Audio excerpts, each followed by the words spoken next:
बिस्मिल्लाहिर्रहमानिर्रहीम। अस्सलाम वालेकुम स्टूडेंट्स, कैसे हैं आप सब। उम्मीद है आप सब खैरियत से होंगे।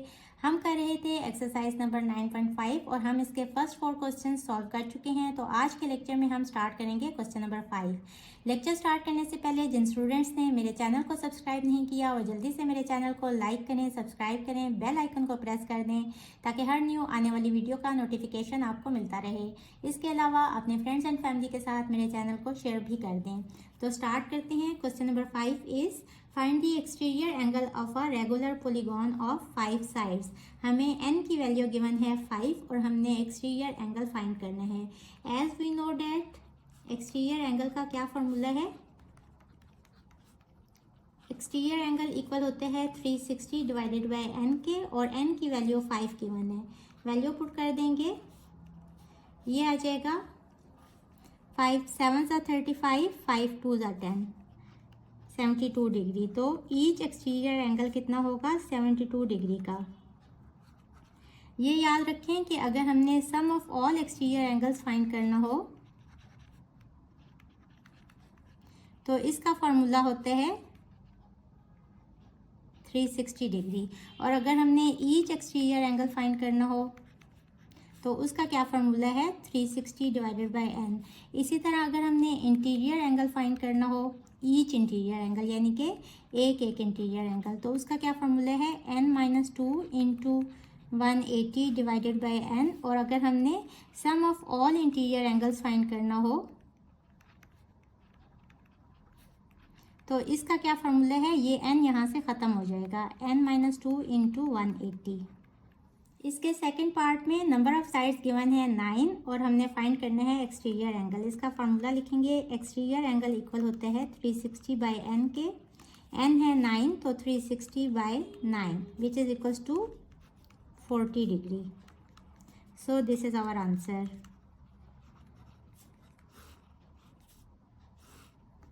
इसके थर्ड पार्ट में नंबर ऑफ साइड्स गिवन है 15 यानी कि n की वैल्यू 15 गिवन है। As we know that exterior angle equal होता है 360 divided by n, 360 divided by 15 which is equals to 24 degree. So this is our answer. इसके next part में n की वैल्यू गिवन है 20। हम सेम फार्मूला यूज़ करेंगे, exterior angle equals to 360 divided by n की value put कर दें 20, यहाँ से ये आ जाएगा 18 डिग्री के इक्वल। तो ये हमारा आंसर आ गया। Question number 6 is the ratio between N exterior angle and the interior angle of a regular polygon is 1:2। अब गिवन क्या है कि एक्सटीरियर एंगल और इंटीरियर एंगल की रेशो इक्वल है 1:2 यानी कि 1 डिवाइडेड बाई 2 के। Find the major of each exterior angle. हमने एक्सटीरियर एंगल फाइंड करना है कि वो कितने डिग्री का होगा। क्रॉस मल्टीप्लाई करें, इंटीरियर एंगल इक्वल आ जाएगा 2 इंटू एक्सटीरियर एंगल के। As we know that exterior angle plus interior angle ये इक्वल होता है 180 डिग्री के। यहाँ से इंटीरियर एंगल की जगह 2 एक्सटीरियर एंगल ये वाली वैल्यू लगा दें, तो एक्सटीरियर एंगल प्लस इसकी जगह पे ये 2 exterior angle equals to 180 degree. ये हो जाएगा 2 + 1 is 3 exterior angle equals to 180 degree. ये 3 यहाँ आके डिवाइड हो जाएगा, तो ईच एक्सटीरियर एंगल यानी कि 1 एक्सटीरियर एंगल की मेजरमेंट आ जाएगी 180/3 which is equals to 60 degree. So each exterior angle equal आ गया 60 डिग्रीज का। This is our answer. Question number 6 के सेकंड पार्ट में हमने फाइंड करना है measure of each interior angle. जब हमने एक्सटीरियर एंगल फाइंड कर लिया तो फिर इंटीरियर एंगल फाइंड करना बहुत आसान है। ये हम इसके फर्स्ट पार्ट में फाइंड कर चुके हैं। As we know that exterior angle plus interior angle ये इक्वल होते हैं 180 डिग्रीज के। यहाँ से एक्सटीरियर एंगल की वैल्यू लगा दें इक्वल्स टू 180 डिग्री। ये यहाँ आके माइनस हो जाएगा, तो यहाँ से हमारे पास ईच इंटीरियर एंगल आ जाएगा 180 minus 60 degree which is equals to 120 degree. This is our answer. इसके लास्ट पार्ट में हमने फाइंड करने हैं number of sides in the polygon. As we know that exterior angle equal होता है 360 बाई एन के, और यहाँ एक्सटीरियर एंगल हम फाइंड कर चुके हैं 60 डिग्रीज। तो 60 equals to 360 by n, cross multiply करेंगे, यहाँ से एन आ जाएगा 360 बाई 60, 6 1 ज़ा 6, 6 6 ज़ा 36, तो यहाँ से एन आ गया 6 साइड्स। आपको ये भी क्वेश्चन आ सकते हैं कि नेम द पॉलीगॉन, तो 6 साइड्स वाली पॉलीगॉन कौन सी होती है? हेक्सागॉन। तो आप लिखेंगे the given polygon is hexagon. So this is our answer. Question number 7 is it possible to have a regular polygon each of whose exterior angle is 50 degree? Give reason to support your answer. हमने बताना है कि क्या possible है कि हम 50 degree exterior angle के साथ कोई पॉलीगॉन ड्रॉ कर सकें। तो सबसे पहले पॉलीगॉन ड्रॉ करने के लिए हमें पता होना चाहिए कि इसकी नंबर ऑफ साइड्स कितनी होंगी। एज वी नो डैट जब भी नंबर ऑफ साइड्स या एक्सटीरियर एंगल में से कोई एक चीज़ गिवन हो तो दूसरी चीज़ हम कैसे फाइंड करते हैं? Using this formula. Exterior angle equals to 360 by n. Exterior angle हमें गिवन है 50 डिग्री, तो यहाँ से आ जाएगा 360 by n. Number of sides यहाँ आ जाएंगी equals to 360 by 50 which is equals to 7.2। अब देखें, अगर मैं आपको कहूँ कि कोई ऐसी पॉलीगॉन ड्रॉ करें जिसकी 7.2 साइड्स हों, तो क्या आप ड्रॉ कर सकते हैं? नहीं ना। क्यों? क्योंकि ये फ्रैक्शनल पार्ट है और हमारा जो नंबर ऑफ साइड्स है वो होल नंबर होना चाहिए। As the sides are not in whole number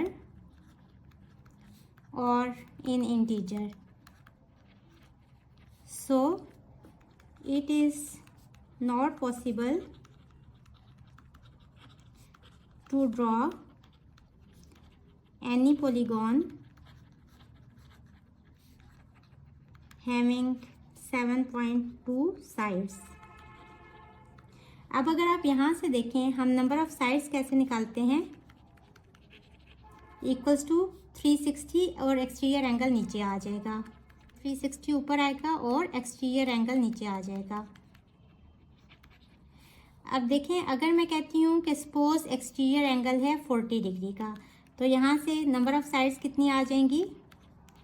9। अब देखें, 9 साइड्स के साथ हम पॉलीगॉन ड्रॉ कर सकते हैं। इसी तरह अगर मैं कहूँ कि एक्सटीरियर एंगल है सपोज 60 डिग्री, तो क्या हम नंबर ऑफ साइड्स ड्रॉ कर सकते हैं? 6 1 ज़ा 6, 6 6 ज़ा 36, तो नंबर ऑफ साइड्स आ गई 6, तो हम एक ऐसी पॉलीगॉन ड्रॉ कर सकते हैं जिसके 6 साइड्स हों। तो इसका क्या मतलब हुआ कि देखें, इसको पूरा पूरा डिवाइड होना चाहिए, यानी कि ये जो नीचे वाला हमारा डिजिट है ये 360 का मल्टीपल होना चाहिए। तो हम इसका रीज़न क्या देंगे? This is not possible because 360 degree is not a multiple of 50। ये 50 का मल्टीपल नहीं था, इसीलिए यहाँ फ्रैक्शन में आंसर आ गया। So this is our answer. Question number 8 is name the polygon whose sum of interior angles is equal to sum of its exterior angles. अब किसी भी ऐसी पॉलीगॉन का नाम बताने हैं जिसके इंटीरियर एंगल्स का सम उसके एक्सटीरियर एंगल्स के सम के इक्वल हो। अब किसी भी पॉलीगॉन के अगर एक्सटीरियर एंगल्स का सम लें तो वो इक्वल होता है 360 डिग्री के। चाहे वो एक ट्रायंगल हो तो इसके भी एक्सटीरियर एंगल्स का सम कितना होगा? 360 डिग्री के इक्वल। इसी तरह चाहे वो एक रेक्टेंगल हो या वो एक पेंटागन हो, हर केस में sum of all exterior angle equal होता है 360 डिग्री के, बट इंटीरियर एंगल्स डिफरेंट होते हैं। अब अगर आप ट्रायंगल में देखें तो सम ऑफ ऑल इंटीरियर एंगल्स कितना होते हैं? 180 डिग्री के इक्वल। इसी तरह अगर आप क्वाड्रिलेटरल देखें कोई भी 4 साइडेड, तो उसमें ये एंगल्स कितने हैं? 90 डिग्रीज के। तो 90 + 90 + 90 + 90 कितना होता है? 360 डिग्री। इसी तरह अगर आप पेंटागन देखें जिसकी 5 साइड्स होती हैं, तो हम sum of all interior angles किस तरह फाइंड करते हैं? हम यहाँ जितनी पॉसिबल ट्रायंगल्स हैं वो ड्रॉ कर लेते हैं। एक ये हो गई, इस तरह 1 2 3 कितनी ट्राइंगल्स हैं 3। इसके सम ऑफ ऑल इंटीरियर एंगल्स 180 हो गए, इसके भी 180 और इसके भी 180, तो ये इक्वल आ गया 540 के। अब देखें sum of all exterior angle equal होना चाहिए इंटीरियर एंगल्स के, वो सिर्फ इस केस में है, तो हम कहेंगे polygon is quadrilateral. So this is our answer. Question number 9 is the sum of all interior angles of a regular polygon is 4 times the sum of its exterior angles. Identify the polygon. किस type की polygon draw होगी अगर sum of all interior angles equal होगा 4 times sum of its exterior angles के। अब देखें sum of all interior angles, it means कि जो फार्मूला यूज होगा वो है n-2 into 180। इसी तरह sum of exterior angles equal है 360 डिग्री के। इसको सिंप्लीफाई करेंगे 180 यहाँ मल्टीप्लाई हो रहा है, यहाँ आके डिवाइड हो जाएगा, तो ये हो जाएगा n-2 equals to 4 into 360 divided by 180। Simplify करेंगे 2 2s are 4, 2 9s are 18, 9 1s are 9, 9 4s are 36, 4 into 2 is 8, तो n-2 इक्वल आ गया 8 के। यहाँ से नंबर ऑफ साइड्स इक्वल आ जाएंगी 8 plus 2 is 10। As the polygon has 10 sides, so it is a decagon. 10 side वाली polygon क्या होती है decagon. So this is our answer. Question number 10 is an exterior angle of a regular polygon is 12 degree. What is the sum of all of the interior angles? Each exterior angle कितना given है 12 degree. As we know that जब भी exterior angle given हो तो हम वहाँ से number of sides calculate कर लेते हैं। This is equals to 360 by n। Exterior angle की वैल्यू लगा दें 12 degree equals to 360 by n, cross multiply करें 360 by 12 which is equals to 30 sides. अब हमें ये भी पता है कि exterior angle plus interior angle equal होता है 180 डिग्री के। एक्सटीरियर एंगल की जगह इसकी वैल्यू लगा दें plus interior angle equals to 180 degree. यहाँ से इंटीरियर एंगल आ जाएगा 180 minus 12 which is equals to 168 degree. अब सपोज़ आपके पास कोई छोटी पॉलीगॉन है, सपोज कर लें कि एक हेक्सागॉन है हैविंग 6 साइड्स, और आपको क्या गिवन है कि इसका जो ये एक्सटीरियर एंगल है ये कितने है सपोज 60 डिग्री। तो यहाँ से यहाँ तक कितनी मेजरमेंट होती है 180। 180 में से 60 माइनस करें तो इंटीरियर एंगल ये वाला कितना आ जाएगा 120 डिग्री के। जब इंटीरियर एंगल आ गया तो हमें नंबर ऑफ साइड्स भी पता हैं, तो हम sum of all interior angles कैसे कैलकुलेट करेंगे, इसको हम नंबर ऑफ साइड्स से मल्टीप्लाई कर देंगे, यानी कि 120 into 6 which is equals to 540 degree. अब ये जो आंसर आया था ये ईच इंटीरियर एंगल का आंसर आया था। अब sum of all interior angles equal होगा 168 degree into number of sides यानी कि 30 which is equals to 5040 degree. This is our answer. ये तरीका भी ठीक है, और इस क्वेश्चन को सॉल्व करने का एक और मेथड भी है कि जब हमारे पास एक्सटीरियर एंगल की वैल्यू गिवन थी तो यहाँ से हमने नंबर ऑफ साइड्स कैलकुलेट कर ली। आगे ये स्टेप्स ना करें और डायरेक्ट फार्मूला लगा दें, sum of all interior angles equal होता है n-2 इंटू 180 डिग्री। तो डायरेक्ट ये फार्मूला लगाएं, नंबर ऑफ साइड्स हमने कैलकुलेट कर ली 30, तो 30 - 2 इंटू 180 ये हो जाएगा 28 into 180 which is equals to 5040 degree. So this is our answer. Hopefully बच्चों आपको आज के लेक्चर की समझ आ गई होगी। अगर आप मेरे चैनल पर नए हैं तो मेरी वीडियोस को लाइक करें, सब्सक्राइब करें, बेल आइकन को प्रेस कर दें ताकि हर न्यू आने वाली वीडियो का नोटिफिकेशन आपको मिलता रहे। इसके साथ ही मुझे दें इजाज़त। अल्लाह हाफिज़।